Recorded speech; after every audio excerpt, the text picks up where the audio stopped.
여러분 성경에서 가장 좋아하는 인물은 누구입니까? 누구를 가장 좋아하십니까? 다윗? 예, 역시 그렇네요. 대부분 사람들에게 물어보면 성경에서 누구를 가장 좋아합니까? 그러면 한 열의 일곱 여덟은 다 다윗을 얘기합니다. 그만큼 이 다윗에 대한 그 인지도가 또 생각이 참 좋다라고 생각할 수가 있어요. 오죽했으면은 많은 사람들이 예수님을 믿고 난 다음에 이름을 바꿀 때 주로 많이 바꾸는 이름이 뭔가 했더니 다윗이더라고요. 저도 예전에는 제 이름을 이제 선교제에 나갔을 때 제 이름을 다윗으로 바꿨었어요. 데이빗이라고 바꿨었는데 그만 저희 아들이 데이빗이라는 이름을 학교에서 쓰는 바람에 제가 아들한테 져가지고 데이빗을 물려주고 저는 그때부터 여호수아로 그렇게 쓰고 있는데 아무튼 많은 분들이 다윗을 그렇게 좋아해요. 왜 그렇게 다윗을 좋아합니까? 왜 그렇게 다윗을 좋아하시죠? 아마 어쩌면은 그가 이스라엘의 역사상 가장 위대한 왕이고 성경에서도 다윗만큼 그렇게 위대한 사람을 못 봤기 때문이 아닌가 그렇게 생각합니다. 누구나 다윗이 되기를 원해서 그렇게 다윗처럼 이름을 바꿔요. 다윗 또는 뭐 데이빗 그렇게 많이 바꿔 부릅니다. 그런데 사실 다윗의 그런 승리의 모습, 영광스러운 모습만을 보면 정말 다윗의 삶은 멋지게 보이지만 또 한편으로 보면 다윗만큼 많은 역경을 겪은 사람이 없어요. 다윗의 일생을 보면 늘 이 목숨이 경각에 달린 일들이 한두 번 있었던 것이 아닙니다. 늘 피해 다녀야 됐고 쫓겨 다녀야 됐고 오죽했으면 그의 시편을 보면 항상 그의 시에 대적자가 나와요. 원수들이 나를 대적하나이다. 내가 사망의 음침한 골짜기를 가는나이다. 근데 그런 모습들은 우리가 보지 않고 늘 화려한 모습, 좋은 모습만 보기 때문에 다윗처럼 되고자 한다지만 그러나 아마 어느 누구라도 그런 다윗처럼 되기 위해서 그럼 당신에게 그런 다윗과 같은 고난도 있어야 될 것입니다. 그러면 아마 다 냅둘 거예요. 나 다윗 안 합니다. 왜? 영광은 좋아도 고난은 싫기 때문에. 그러나 우리가 분명히 알아야 될 것은 영광도 우리가 받아야 된다면 또 고난도 받아야 된다. 우리가 예수와 함께 영광을 받기를 원한다면 또한 예수와 함께 고난의 자리에도 서야 된다고 성경은 말씀합니다. 그렇기 때문에 우리는 영광만 바라보지 말고 고난도 바라봐야 됩니다. 근데 그렇게 수많은 역경을 겪었음에도 불구하고 어떻게 다윗은 그렇게 위대한 왕이 될 수가 있었을까? 어떻게 그 많은 수많은 역경을 그는 겪으면서도 넘어지지 않고 끝까지 하나님 앞에 설 수가 있었을까? 그래서 극복한 다윗의 비결이 무엇일까? 그것을 보았더니 오늘 이 본문 말씀에 그것이 나오더라고요.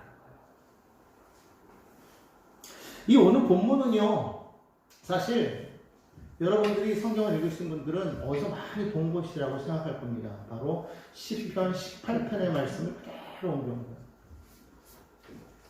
시편을 한번 볼까요? 시편 18편을 한번 보도록 하겠습니다. 자, 시편 18편을 보면은요, 거기에 소제목으로 이렇게 되어 있어요. 야훼의 종 다윗의 시 인도자를 따라 부른 노래. 그 다음부터 함께 읽을까요? 야훼께서 다윗을 그 모든 원수들의 손에서와 사울의 손에서 건져주신 날에 다윗이 이 노래의 말로 야훼께 아뢰어 이르되. 이게 지금 사무엘하 22장 1절 말씀이에요. 야훼께서 다윗을 모든 원수의 손과 사울의 손에서 구원하신 그날에 다윗이 이 노래 말씀으로 야훼께 아뢰어 이르되. 그렇게 말하고 있어요. 지금 이게 언제 지금 다윗이 이 시를 썼느냐? 원수들의 손에서 구원 얻은 때에 라고 말하고 있어요. 근데 더 정확하게 말하면 누구의 손에서? 사울의 손에서 라고 말하고 있어요. 그럼 이때가 언제라고 생각되어집니까? 왕이 되기 전이에요. 지금 이 사무엘하 22장은 이미 벌써 다윗이 왕이 되고 이미 다 말년의 이야기들을 쭉 계속 이야기하고 있지 않습니까? 열왕기로 들어가면은 다윗이 이제 늙어서 죽을 때가 돼요. 거기서부터는 이제 솔로몬이 나오지. 다윗은 사라진단 말이에요. 근데 다시 말하면 다윗은 지금 말년 이야기인데 왜 이 이야기가 나왔을까? 이것은 역사의 흐름의 순서대로 지어진 것이 아니라 하나의 부록처럼 끼어 들어간 내용이구나라는 것을 알 수가 있어요. 한마디로 말하면 이 전체에 대한 다윗의 고백이구나. 다윗이 한 시를 다윗의 고백으로 우리가 볼 수 있어요. 하나님을 대한 찬양으로 볼 수 있다. 지난번에도 우리가 보았지만 다윗은 어떠한 상황 속에서도 시를 썼다고 했어요. 압살롬에게 쫓겨날 때도 그는 시를 썼어요. 그가 범죄하여서 우리아의 아내와 부적절한 관계를 범함으로 인해서 그가 하나님 앞에 크게 꾸지람을 들을 때에도 그는 시를 썼어요. 그는 항상 어떠한 때든지 시를 썼습니다. 블레셋에 잡혀 블레셋으로 피했다가 거기서 죽을 뻔해서 또 나오면서 또 시를 씁니다. 항상 시를 쓰는 사람이었어요. 그 시라는 게 뭐냐? 사실은 찬송이에요. 곡조 있는 찬송이었다는 거예요. 그 늘 찬양했어요. 자, 그가 사울의 손에서 모든 원수의 손에서 구원받은 그날에 다윗이 이 시를 썼는데, 자, 뭐라고 말하고 있느냐? 이 18편 1절을 보면 이렇게 말해요. 나의 힘이신 야훼여 내가 주를 사랑하나이다. 사실 이 말씀은 사무엘하에는 없어요. 근데 시편에는 나와 있어요.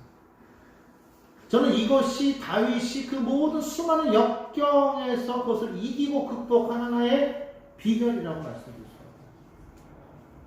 다윗은 어떻게 그 많은 역경을 이길 수가 있었느냐? 하나님이 자신의 힘이라고 고백했다라는 거예요.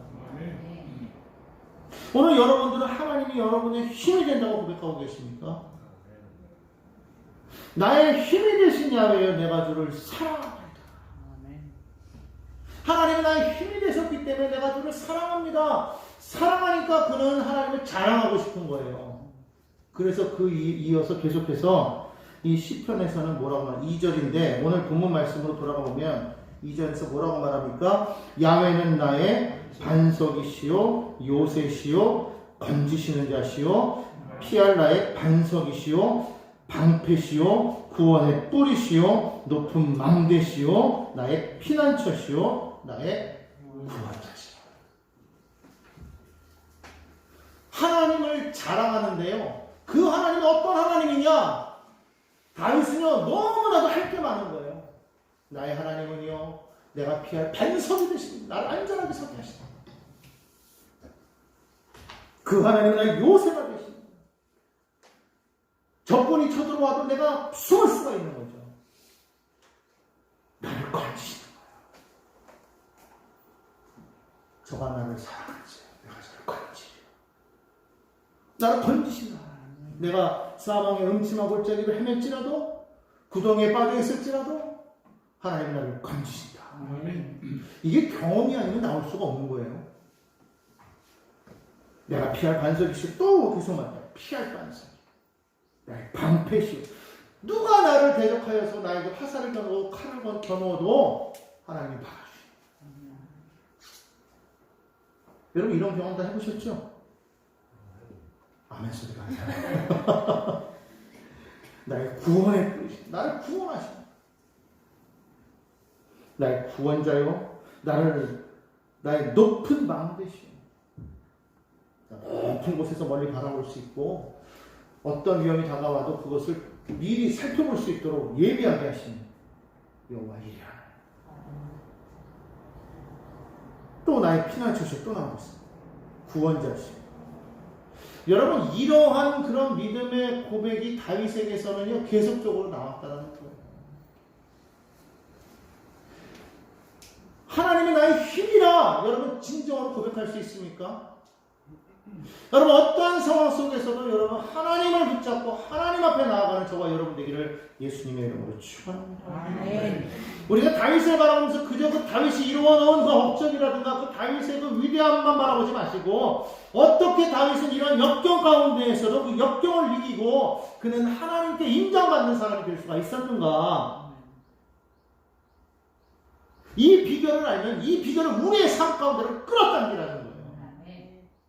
아, 그렇구나. 하나님은 힘으로 삼았구나.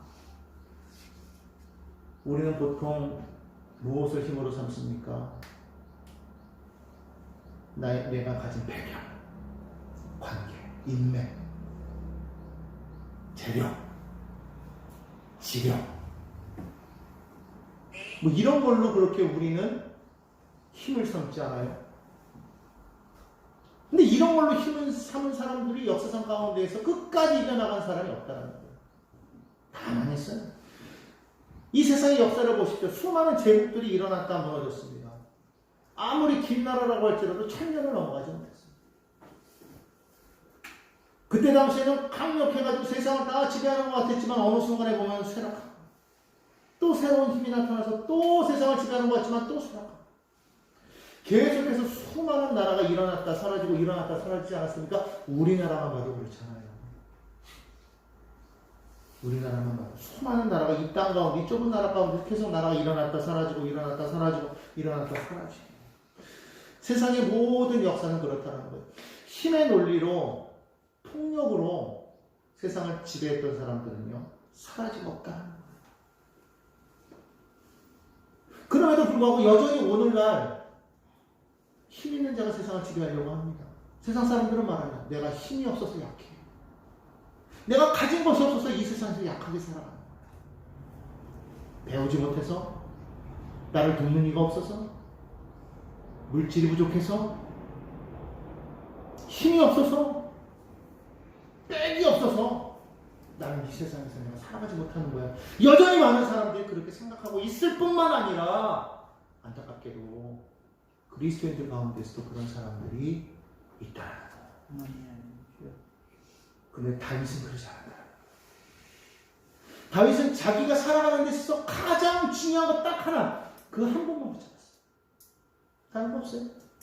나의 왕권이, 나의 군사들이, 나의 백성들이, 내가 낳아놓은 수많은 자녀들이 나의 힘이요, 나의 능력이라 말하지 않았습니다.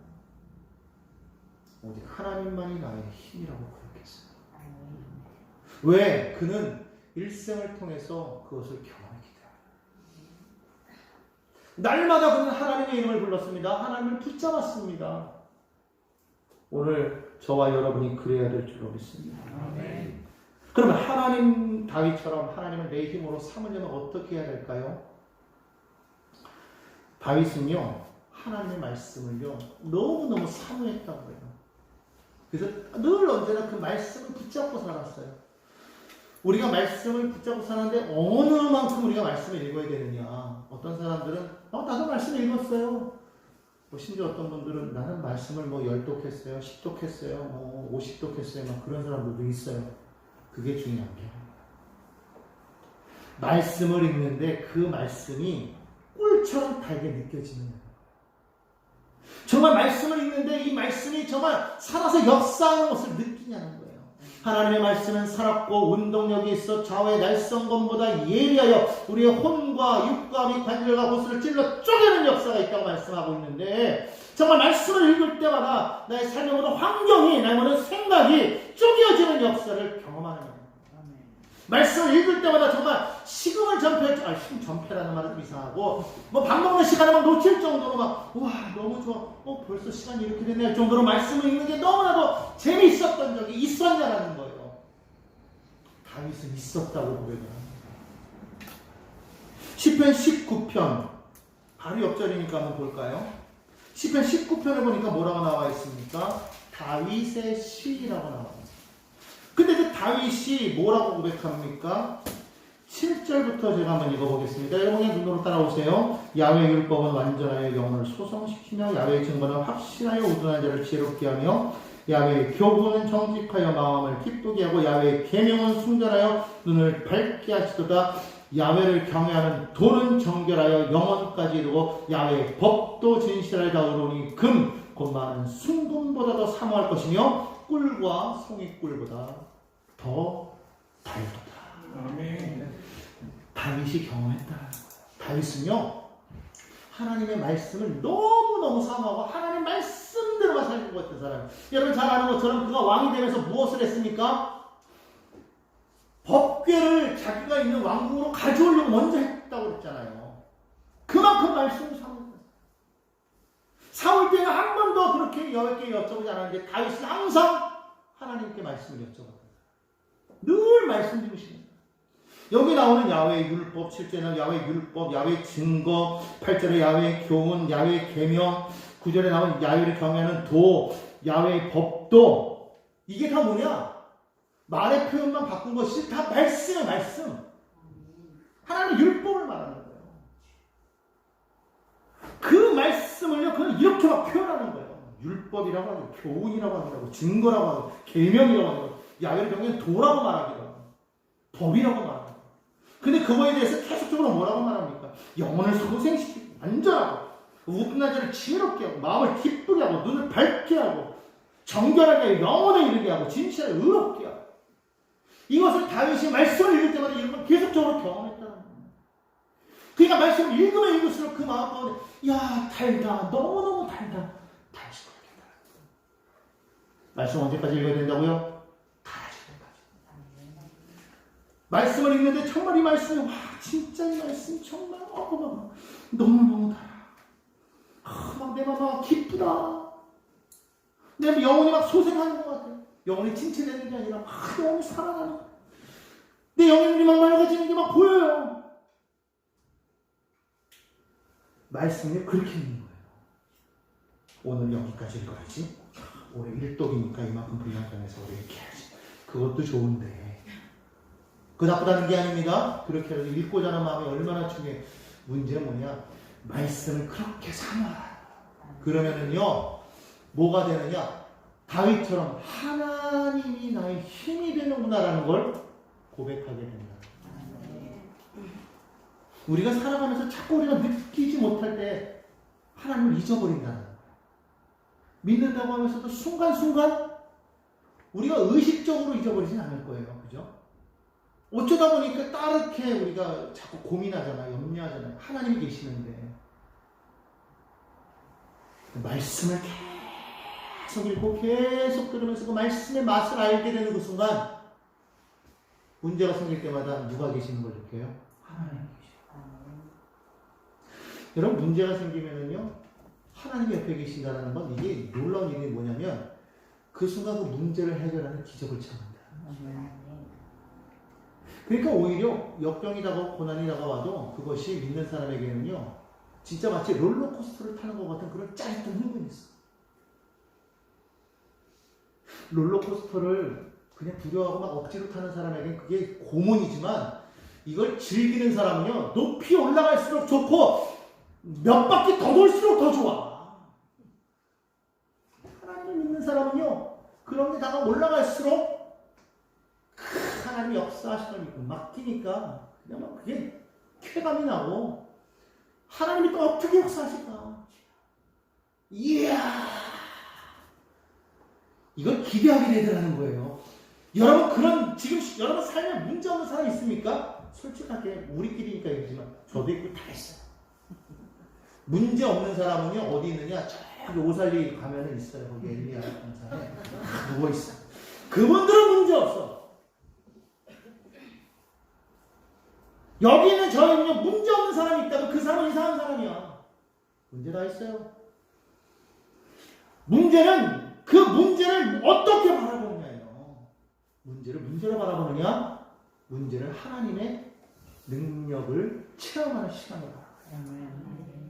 거기에 따라서 문제를 대하는 태도가 틀리면 그 자체가 바뀌는 거예요. 파도에 휩쓸려 갈 것이냐, 파도를 타면서 썰풀할 것이냐, 바뀌는 거예요. 다윗은 그랬다는 거예요. 문제가 없는 사람이 아니었습니다. 생각해 보십시오. 장인이 죽이려고 해. 부인이 미워가지고 욕해. 아들내미가 죽이려고 해. 솔직히 이 가운데에서 그런 경험하신 분 있어요? 없죠. 부부끼리 막 그냥 서로 그냥 죽이지 못해서 막 안달이 나고 자녀가 그냥 부모를 그냥 어휴 막 이런 없단 말이에요. 다윗은 겪었다는 얼마나 힘들었겠습니까? 집안이 편해야 밖에 나가서 일할 수 있고 나라도 다스릴 수 있는데 집안이 지금 힘들고 어지러운데 어떻게 살아갈 수가 있어요? 그런 고난을 다윗이 겪었단 말이죠. 그런데 다윗은 그 가운데에서 말씀을 붙잡았어요. 그랬더니 하나님이 힘이라는 걸 깨달았다. 여러분, 말씀의 맛을 모르면은요, 예수를 뭐 10년을 믿었다, 20년을 믿었다, 다 소용없어요. 그런 사람은요, 아무리 여기서 하나님이 여러분의 능력이 되십니다. 여러분, 말씀을 읽으십시오. 그럼 말씀이 능력이 됩니다. 그러면 그게 왜 능력이 됩니까? 몰라. 여러분, 말씀으로 저걸 물리치십시오. 그럼 도대체 말씀을 어떻게 물리치라는 거야? 도둑놈이 들어오면 이걸로 이렇게 들어가지고 그걸 때리라는 건가? 아, 그래서 성경이 이렇게 두껍나? 이런 말만 하는 거예요. 그게 아니죠.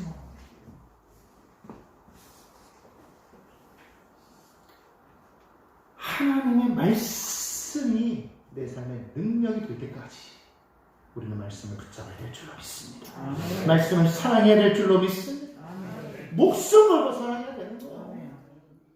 때로는요, 말씀 그렇게 붙잡고 나가면서 믿음으로 나가는데도 어떨 때 막 손해보는 일이 생길 때가 있어요. 뭐 이러면 이게 정말 하나님 정말 계시긴 한가? 마음이 막 흔들려. 어떨 때는요, 그게 막 믿음을 막 흔들어 놓는다는 거예요. 그런데 그럴 때일수록 더욱더 우리가 주님을 붙잡으면 여러분 그 순간 하나님의 놀라운 능력을 경험하게 될 줄로 믿습니다. 아멘. 여러분 말씀의 능력을 붙잡으라. 그것 때문에 다윗은요, 많은 위기를 당할 때마다 그는 그것을 체험했다라는 거예요. 다윗도 절망할 때가 있었고요. 또 죽을 수밖에 없는 그런 상황에 빠질 때가 있었습니다. 하나님 한 번도 다윗을 실망시키지 않았어요. 다윗과 한 그 약속을 깨뜨리시지 않았어요. 반드시 도와주셨다는 거예요. 이 가운데에서도 저도 마찬가지지만 믿음을 가졌다고 해도요, 어떨 때는 막 절망하기도 합니다. 낙심하기도 합니다. 염려하고 걱정해요. 여러분, 그것이 잘못됐다고 말하는 게 아니에요. 그런 일이 다가와요. 그런데 그럴 때 나는 비록 연약하지만 그러나 하나님은 틀림없다. 하나님은 오르시다. 이 상황 속에서 하나님이 나와 함께 하시면 나는 반드시 이긴다. 그 믿음을 가지고 나아갈 때 우리는 반드시 승리하게 될 줄로 믿습니다. 아멘. 하나님은 한 번도 우리를 실망시키시지 않습니다. 우리가 시편으로 다시 돌아가서 시편 18편으로 돌아가서 3절로 5절을 한번 읽어보겠습니다. 똑같은 거지만 왔다 갔다 해야 정신이 바짝 편하니까 다시 시편 18편으로 가서 3절부터 5절까지 제가 읽을게요.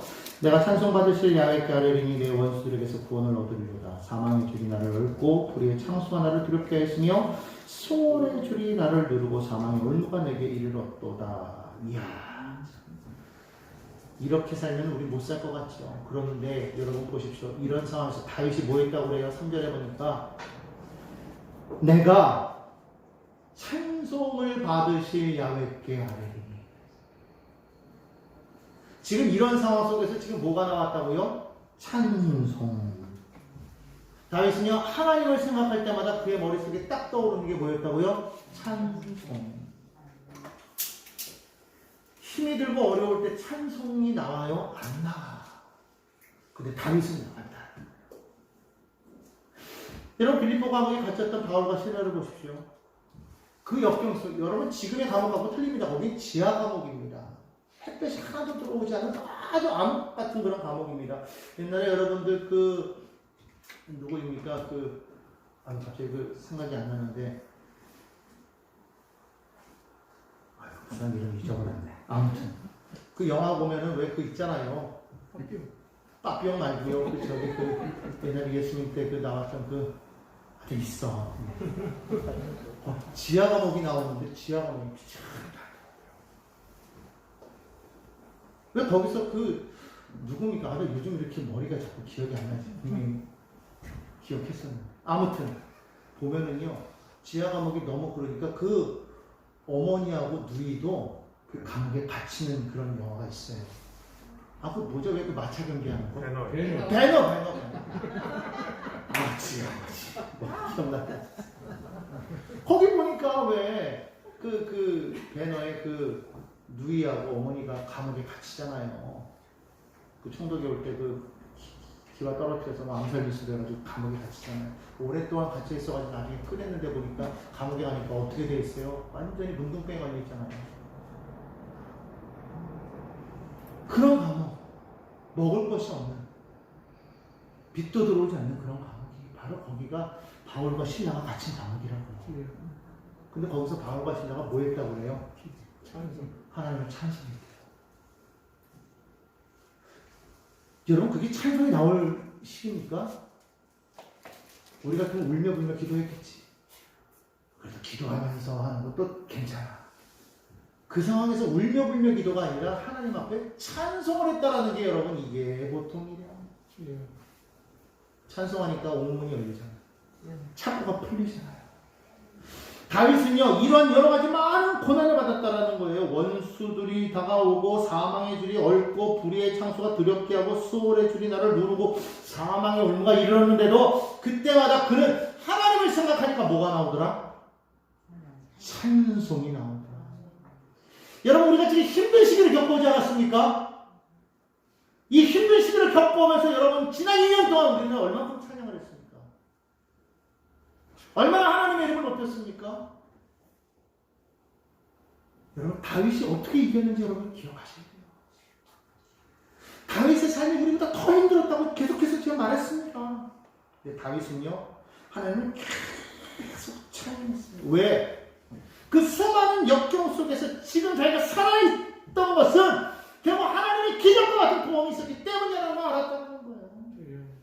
지금 자기가 지금 이렇게 평안함을 누릴 수 있는 것도 하나님의 도우심이 있었기 때문이라는 걸 알아요. 아멘.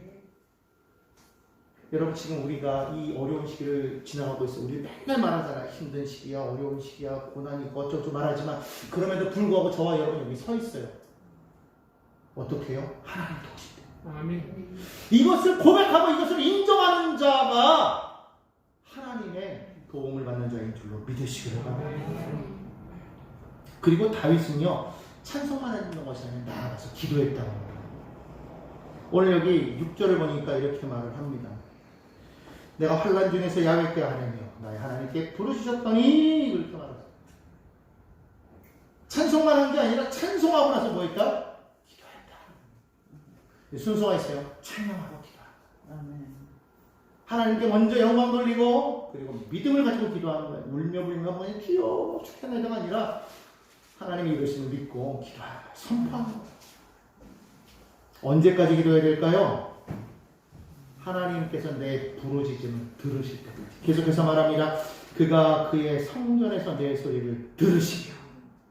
내가 하나님께 부르짖었더니 그가 그의 성전에 들으셨대요. 그의 앞에서 나의 부르짖음이 그의 귀에 들렸다고 합니다. 우리 언제까지 부르짖어 기도해야 됩니까? 1시간? 2시간? 2시간이면 대단한 거죠. 3시간? 4시간? 일주일 동안 3박 금식해가면서 그냥 계속해서 하나님이 들으셨다라는 게 느껴질 때까지.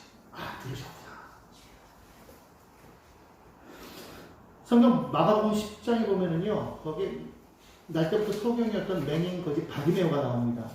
그 바디메오가 소문을 들었어요. 예수님을 만나면 병이 났다. 근데 어느 날 자기가 구걸하고 있는 그 자리로 예수님이 지나가신다. 그 소리를 듣고 어떻게 합니까? 다윗의 자손 예수여! 다윗의 자손 예수여! 나를 불쌍히 여기소서! 큰 소리로 부르니까 사람들이 그래 예수님 저 사람을 부르네요 이렇게 하지 않았어요. 야 어디 거지냐? 입 다물어! 조용히 해. 지금 누가 지나간다. 조용히 해! 어디 너 같은 놈이! 조용히 해! 사람들이요 막 꾸짖는 거예요. 성경에 보면 그렇게 말했어요. 꾸짖으니 잠잠하라! 제가 그랬다는 게 아니니까 굉장한데 이상하게 보셔가지고 잠잠하라 이렇게 말하지 않았어요. 조용히 하세요 이렇게 말하지 않았어요. 시끄러워! 조용히 해! 이렇게 했다라는 거예요. 근데 성경 보니까 바디메오가 그 얘기 듣고 주눅이 들었어요. 아니에요. 오직 예수만 말하고 그 소리 들리지도 않아요. 성경에 보니까 이렇게 말해 마가복음 10장 48절에 보니까 많은 사람이 꾸짖어 잠잠하라고 해. 그가 더욱 크게 소리질러 이르되 어떻게 해요? 더욱 크게 소리질러 이르되 다윗의 자손이여 나를 불쌍히 여기소서. 아무리 삶의 환경이 계속적으로 나를 억압합니다. 기도하는데도 뭐 응답은 오지 않고 계속적으로 더 힘들어요. 마치 날 보고 잠잠하라고 말하는 것 같아요. 오히려 주변에서 말하는 야 기도하지 마. 너 기도해도 응답받는 게 뭐가 있어. 조용히 해. 조용히 해. 주눅이 들어가서 말좀 가만히 있는 게 아니라 어떻게 하라고? 더욱 크게 소리 그랬더니 성경 뭐라고 말하고 있어요? 예수께서 머물러 서서 그를 부르시라. 아니라 부르라니라. 예수님을 돌이켰다는 거예요. 그리고 와라. 그 말씀이 떨어질 때까지 그는 부르짖었다. 언제까지 부르시더라고요? 부르실 때까지. 그 발걸음을 멈출 때까지. 여러분 부르짖어야 되는 거예요. 저기 예수님 저 여기 있는데 여기요 좀 봐주세요. 아유 저 좀 여기 있는데 아유 저기요 좀 불러주세요. 아니야. 주여!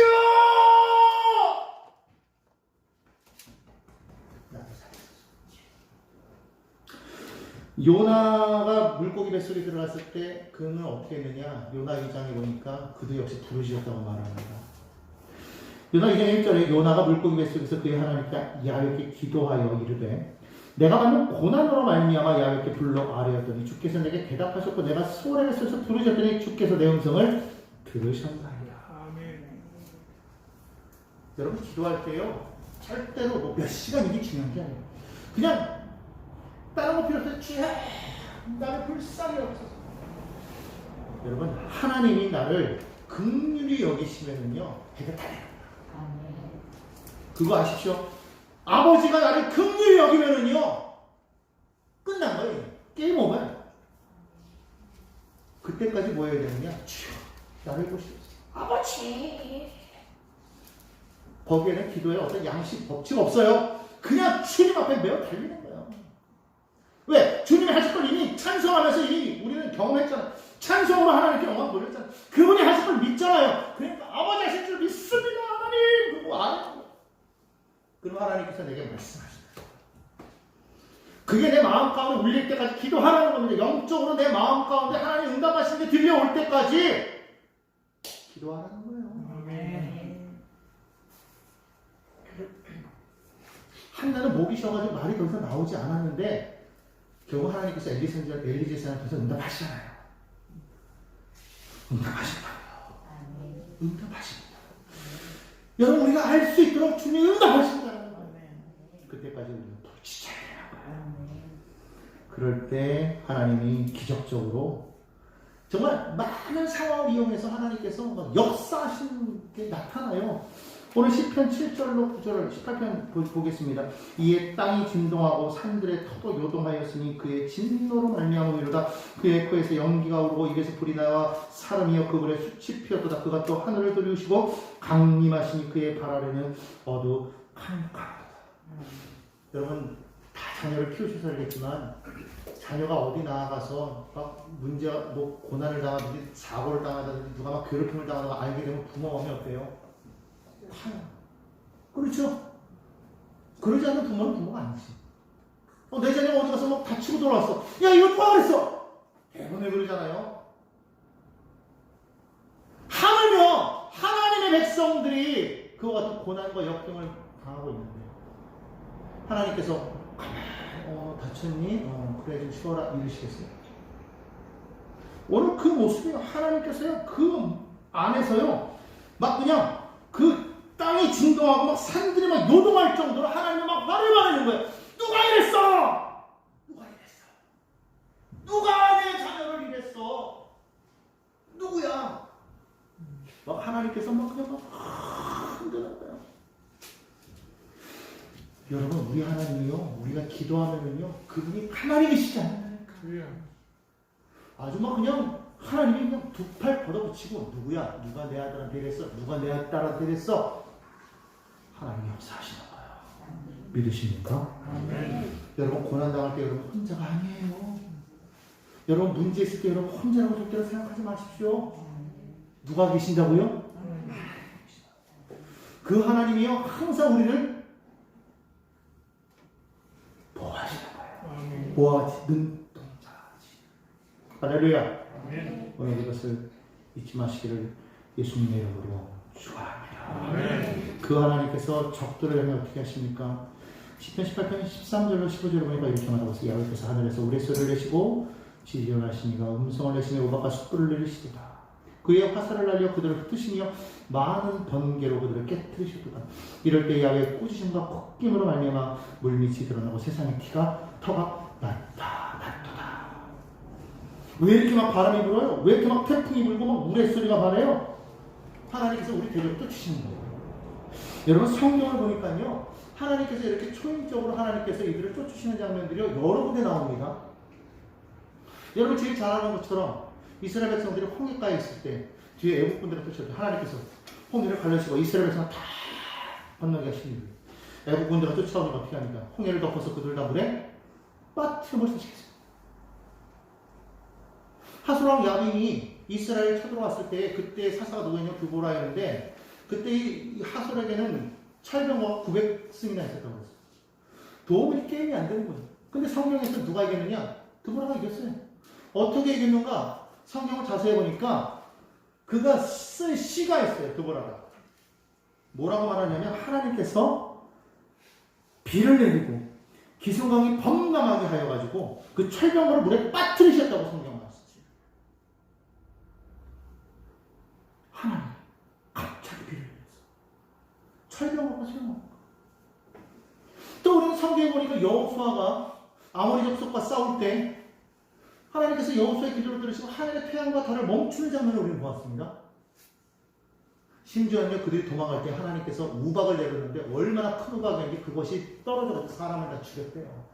사람의 칼에 죽은 것보다 우박에 죽은 게 더 많대요. 그것뿐입니까? 사무엘이 이스라엘 백성들을 회개하기 위해서 미스바에 모였을 때 그들이 모였다는 말을 듣고서 블레셋 사람들이 모여가지고 그들을 치려고 할 때 하나님 앞에 기도하니 하나님께서 큰 우레를 받아서 그들을 어지럽히니 이스라엘이 승리하고 할렐루야. 나는 힘이 없고 나는 연약하고 대적은 강한데 여기 성경에 보면은요 성경 10편 18편 17절에 보면 뭐라고 말하냐면 나를 강한 원수와 미워하는 자에게서 건지셨으며 그리고 그 뒤에 뭐라고 하냐면 그들은 나보다 힘이 세기 때문에 그들이 나보다 힘이 센 거예요. 도무지 이길 수 없는 상황인데 하나님이 역사하시니까 이기더라. 여러분 지금 우리의 상황이 어떻습니까? 이길 수 없는 상황이죠. 감당할 수 없는 상황입니다. 눈으로 보이는 것은 너무나도 패배가 자명한 그런 상황 아닙니까? 우리는 그거 보고 낙심하죠. 이거 어떡하지? 이거 절망인데 도무지 할 수가 없는데 아닙니다. 우리 오늘 이제 비결을 배웠잖아요. 나의 승리의 비결이 뭐다? 여호와 하나님이 나와 함께 하시오. 그 하나님이 나를 도우시면 내가 이기는 거다. 오늘 여러분 이 다윗의 이 시를 통해서 여러분 하나님께서 다윗에게 어떻게 역사하시는지 그 하나님이 지금 오늘날 우리에게 어떻게 일하시는지를 여러분 동일하게 부르짖으며 경험하는 모두가 되시기를 간절히 축원합니다. 그러한 삶을 살아갈 때 저와 여러분은 그냥 이름만 다윗이 아닌 진짜 다윗과 같은 그런 믿음의 백성들이 다 될 줄로 믿습니다. 그렇게 다 되시기를 예수님의 이름으로 간절히 축원합니다. 기도하겠습니다.